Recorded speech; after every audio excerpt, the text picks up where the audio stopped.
Alors que le trafic de carburant et de marchandises sensibles prend une ampleur inquiétante au Mali, les forces de sécurité viennent de frapper un grand coup. 3 citernes détournées par un réseau de trafiquants ont été interceptées lors d'une opération ciblée, révélant l'existence d'un circuit bien organisé. Qui sont ces trafiquants?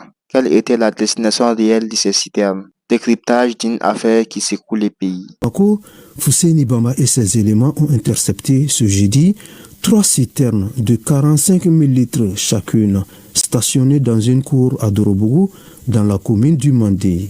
Les premières enquêtes révèlent que ce sont des citernes détournées à d'autres fins. Ces camions-là étaient destinés pour une station SPS à Faladje, dans les documents et dans les tableaux de la douane que les agents ont reçus. Nos agents sont partis attendre à ce niveau. Donc, une fois arrivés là-bas, ils ont vu que les camions n'arrivent pas. Donc ils ont fait des investigations pour venir trouver que les camions sont jusqu'à Dorobougou. Une fois arrivés sur place, ils ont trouvé que ce n'est pas un seul camion, mais il y a 2 autres camions qui sont stationnés. Ces 2 camions sont stationnés dans une cour appartenant à des personnes de nationalité étrangère. Ils achètent ces camions-là, donc ils les amènent dans ces cours-là, ils mettent dans des cuves et pour les transporter dans leurs mines. Bon, donc, sinon, ces camions-là n'étaient pas destinés ici.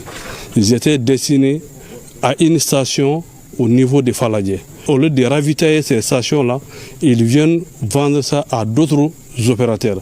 Vu la nouvelle dynamique enclenchée par l'équipe de Bamba grâce au soutien des autorités de la transition et du département de tutelle, les malfaiteurs répondront de la plus belle manière de leurs actes devant les juridictions compétentes. L'autre jour, le Premier ministre s'est déplacé sur le terrain pour aller de visiter, aller voir comment les choses se passent.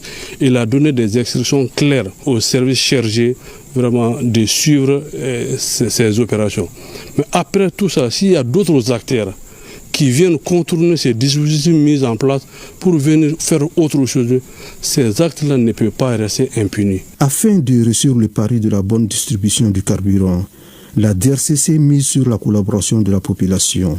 Ce que j'ai à dire aux opérateurs, ils ne sont pas tous dans cette situation. Il y a beaucoup qui travaillent correctement. Mais ceux qui ne font pas correctement leur travail, qu'ils se disent que nous allons les rechercher. Lorsqu'ils seront retrouvés, ils vont être en face de la réglementation. En entendant la suite des procédures, les 3 citernes saisies sont retournées au dépôt avec contenu.